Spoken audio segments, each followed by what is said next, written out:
الله مهله وعاوة هالكن سوق هاي كاني أنه أود بالدقينا على مسارك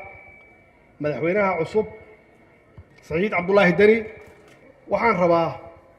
عاوة هالكن آل لوغا هاللي جوشة يهرمركا أي جارتي بولان لباتنكي سنو أي ودن بيسي وحقيقة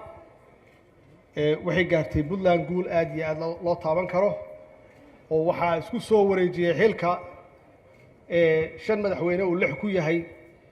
Saciidani waxaanan la sheegin waxa guushaas loo gaaray iyo waxa guushaas keenay lama sheegin waxa la yiri dawlad wanaag iyo dawlad waa dhab laakiin dawladda xagee ka timid dawladda yaa keenay waxaa loo baahan yahay inaan taasi iyada naftigeeda aan si fiican u taabanno dawladdan aan arkayno oo qurxoon oo horumarka la sheegay waxay ku timid shaqo badan iyo hawl badan ay salaadiinteedu ay qabteen waxaan ognahay salaadiinta oday dhaqameedyada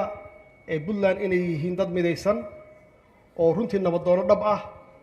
oo ka shaqeeya dib u heshiisiinta iyo walaaleynta dadka reer Puntland aad iyo aad ayay ugu mahadsan yihiin waxa kale oo keenay horumarkan arkaysaan culimada oo runtii aad iyo aad uga hadla dadka u wacyi galiya u iftiimiya dawladdu waxay tahay iyo madaxdu waxay yihiin inaan la joogi karin dawlad la'aan in loo baahan yahay madax wanaagsan oo dadka hogaamisa runtii hawl badan bay qabteen waxaan ognahay inta badan xitaa farintooda kaliya kuma salaysna ama kuma aadana Puntland ay waxay ugu soo gaartaa xamar iyo ugu soo gaartaa siday uga hadlayaan in dawladda laga dambeeyo in madaxda la adeeco aad iyo aad ayay ugu mahadsan yihiin ajar Allah ka siiyo waxa kale oo runtii gaarsiiyay Puntland meesha ay taagan tahay waa ganacsatada oo aan la sheegin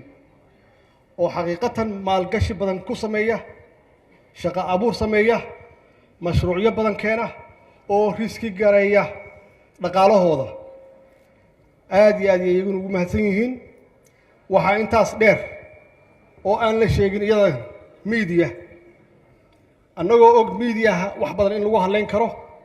oo wax badan lagu burburin karo laakiin waa dhageystaa media ka jira Puntland inta badan dadku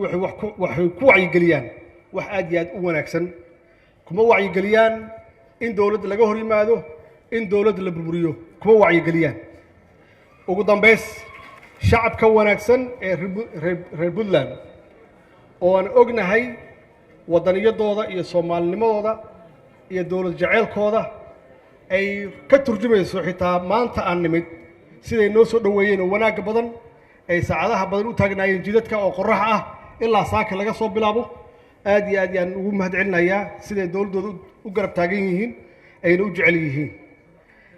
haddaba su'aasha taalo waxay tahay oo madaxweynaha u taala intaas oo qaybaha kala duwan ee bulshada ah oo wacyigooda aad iyo aad u sareeyo waxa loo baahan yahay inuu sida rasmi si wanaagsan uu hogaamiyo yaa loo baahan yahay maxaa yeelay iyagu dadkaas aan sheegnay kuma aadana kaliya baahidooda Puntland oo waxay u jeedaan oo u muuqda wax ka weyn Puntland oo ah qarannimo Soomaaliyeed oo ah midnimo Soomaaliyeed oo ah wadajir Soomaaliyeed sidee lagu gaari karaa marka intaas ee lagu gaari karaa waxa lagu gaari karaa dawlad goboleed iyo dawlad federaal oo wada shaqayn leh oo wax qabad leh yaa lagu gaari karaa wada shaqayntu waxa weeye iyadoo la wada tashado iyadoo maxaan ku raahdaa la isu tanaasulo iyadoo wax la wada qorsheysto iyadoo la is aamino iyadoo loo turo shacabka Soomaaliyeed iyadoo loo turo yaa lagu gaari karaa in la gaaro in wax la qabto waa ognahay marka khilaaf u yimaado oo aan la wada shaqeynin 18 sano ugu dambeysay dawladnimadeena meesha ay taalo waa aragnaa iyo waxa ayna gaarsiisay waxa ugu sahlan oo kaliya inay tahay inaan la dhameystirin dastuurkii inaan la dhameystirin muddadaas la dhameystirin waxa ku xiga inaan la dhisin institutionskii hay-adihii shaqayn lahaa ee dowliga ahaa inaan la dhisin oo ilaa hadda ay kulligood ay yihiin maxaan ku idhaahdaa week ay yihiin ay tacbaan yihiin intaasna wax kale ma aha waa khilaafaadka dowladda dhexdeeda dhex yaalla wey oo aan hadda halkan ku fadhinno 4 prime minister halkan aan ku fadhinno caawa oo 18 sano ugu dambeysana la marayo ilaa 12 sano 12 prime minister la marayo markii maalin walba marka uu isbedel yimaado waxa xaqiiqo ah maalin walba markuu khilaafaad yimaado waxa xaqiiqo ah inaan waxba la qaban oo shaqadu ay istaagto waana waxyaabahaas waxa keenay in dowladdu aysan lahayn ciidan adag oo runtii dalka difaaca oo ka xoreeya dalka qolooyinkan nabadiidka ah ciidan adag oo xuduudadeena difaaca ciidan adag oo baddeena difaaca iyo ciidan cirba annagoona lahayn waxaasoo dhanna waa waxaan soo marnay aan khibrad u leenahay oo ay tahay inaan wax ka baranno oo wixii hadda ka dambeeya aan iska ilaalino wax alla wixii khilaafaad dhexdeenna ah haddii ay timaadana aan dhexdeenna ku xallisanno si aysan qofna u ogaan aynan u raadin dad shisheeye ah oo aan ka raadinno damaanad markaasaa waxaa la heli karaa waxqabad oo dhab ah oo aan dib u soo dhisi karnaa institutionskeenna marka la cabirayo dowladaha adduunka oo la leeyahay dowladdu waa xoog weyn tahay ma aha tirada dadka ay leeyihiin ma aha baaxadda dhulka uu leeyahay ma aha khayraadka dhulka uu leeyahay ma aha waxa weeye inta institutions u dhisan weeye institutionsna waxaa ugu horeeya kow in laga ilaaliyo hay-adaha dowliga wax la yidhahdo musuqmaasuqa in laga ilaaliyo maxaa yeelay musuqmaasuqu waa cudurka ku jira institutionska ama hay-adaha ku jira oo si sahla u burburin kara inta badan waxaa laga yaabaa inaan u naqaano musuqmaasuqa lacag la xado keliya ma aha waxa weeye dadka khaladka loo magacaabayo oo jagooyinka loogu magacaabayo weeye oo aan u qalmin oo aan aqoonteeda lahayn kartideeda aan lahayn khibraddeeda aan lahayn waxay tahay qofka shaqeeya oo khiyaamaya saacaduhu shaqeeyo oo dowladdu uu shaqeeyo oo khiyaamaya lacagta la xado keliya maaha lacagta la xado waa ugu weyn tahay maxaa yeelay waa resourcekii mushaaharaadka lagu bixinayey